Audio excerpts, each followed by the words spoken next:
Hi guys, this is Peter. I'm back again.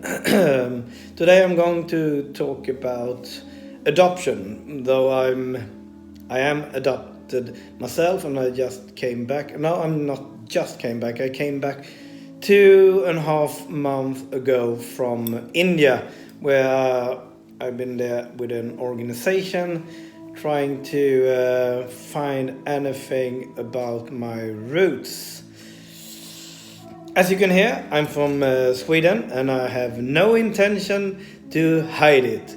Why should I? Here in Sweden, we always say that, oh, you can hear that on her or his voice that they are from Sweden. Well, why not? You can hear it on a guy from Germany, Italy, Spain, or from any other not English talking country. So why shouldn't we here in Sweden?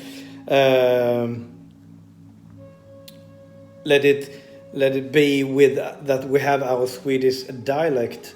Well, I guess Swedes perhaps don't have so much to be proud of. They don't have same feeling about their country and their flag and so on. But that's another political debate that we will not have today. There is many things to be said about adoption, if it's right or if it's wrong. I'm going to give you my version of it because, yeah, it is my YouTube channel. And I will try not to be too political about it, because if I would be, then I could say, Swedish government, go fuck yourself. Indian government, go fuck yourself. Say yes to abortion, no to adoption. But that's not that easy, is it? If we look at me and my sister, we came from the same family. We are both adopted, not from the same area, not from the same hospital, not from the same biological mother and father, as we know. But we've grown up in the exactly same environment. And some people say that 50% is your inheritance and 50% is where you grow up. And in that case, that could explain why me and my sister are so completely different, and why we have so completely different views of this with adoption, and how we have chosen to live our life here in Sweden. My sister has 2 wonderful kids and married, and with the same guy. I think they've been a couple for almost 20 years, and that's astounding as well. And when you look at me, I have relationships after relationships after relationships. I cannot seem to be able to stick with them. And one explanation is I have this childhood trauma experience, some kind of childhood infant depression, my psychologist tell me. So I have to eat medicine for that, and my sister don't. So we are completely different. And I can tell you that the adoption has done that to me. Should I be happier living in India? I imagine perhaps I would. I don't know. I really can't say.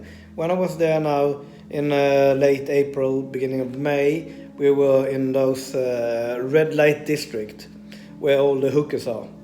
And it's an enormous part of town. People are very poor. But people are also very kind and helpful. I've never ever met such kind people that at the same time are so poor, and try to help us the best way they could. And I wish those people all the best. here in life. We were visiting one mother and her family, especially, because perhaps from the clues that we got from, I've hired a law firm and a global detective for 14 months before I could travel. And anyway, the clues led to this red light district, one of the clues.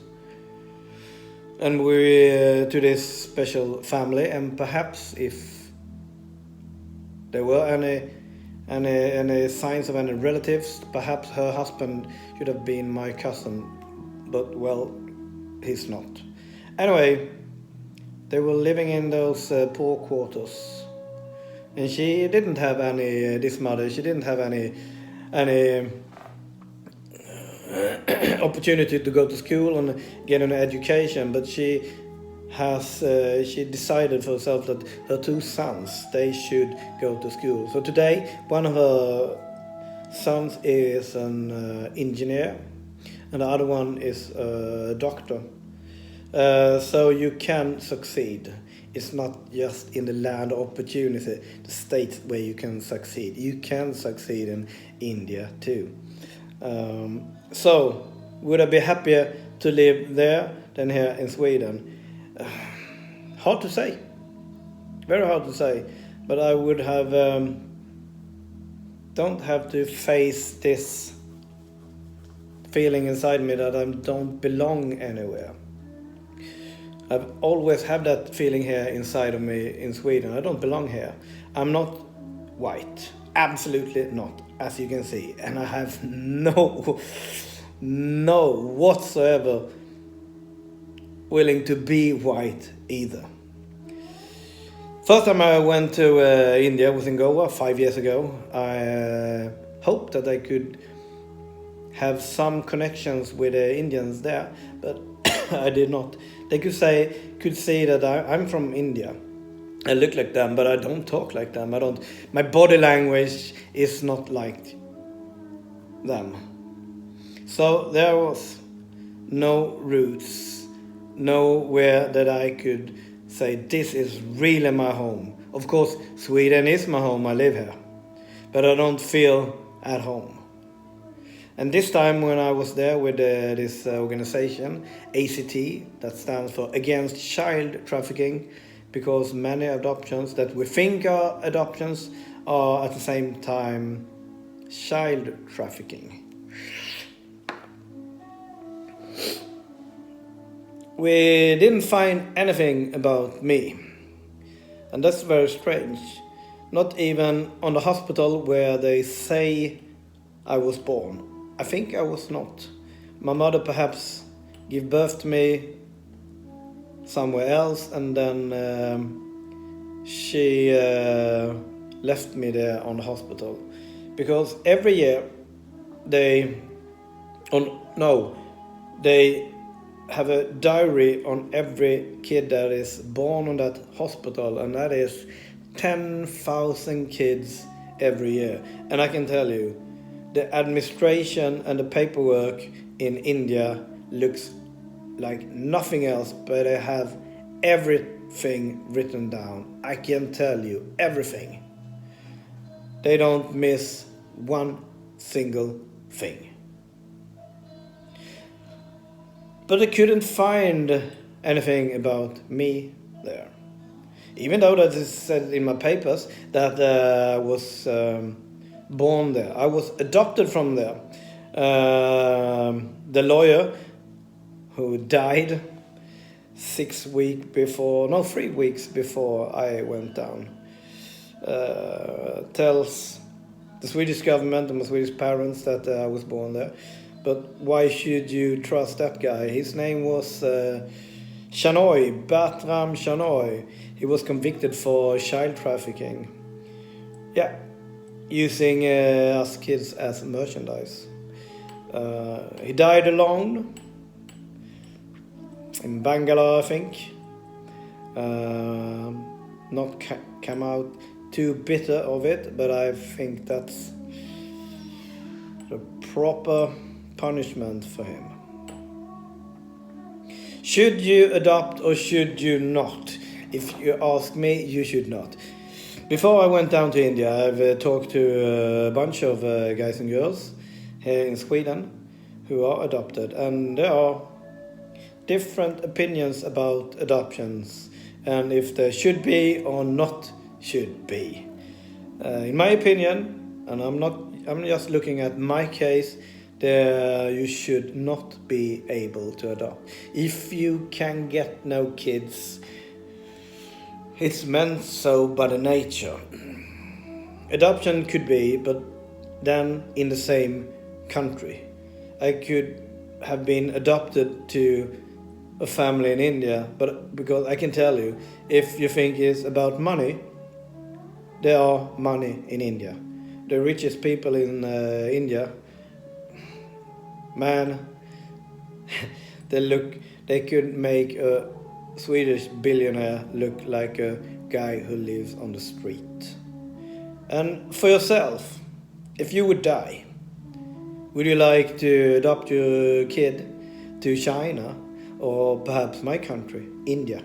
Because they have so much more money than you and your relatives ever can have, so they can give those kids a better life opportunities, better opportunities in life. Now it's not about money, it is about the society. I'm born there and I look like them. I'm not born here and I don't look like the white people, and I never will. And that's a fact. So I have to fight constantly with this feeling inside of me that I'm not belong anywhere. When I drove over the bridge from Copenhagen, where I had my car, back here to Sweden, it was just that thought that I hit my head, and it hit it very hard. There I have it, proof of I don't belong anywhere. Instead, I turned that thought around and I said to myself, what the fuck, Peter, you belong in 2 countries. You don't only have 1 country, you have 2 countries. Yeah, great. I have 2 countries. And soon I will be getting this OCI card that will give me a lifelong visa, so I don't have to apply for that every time I go to India.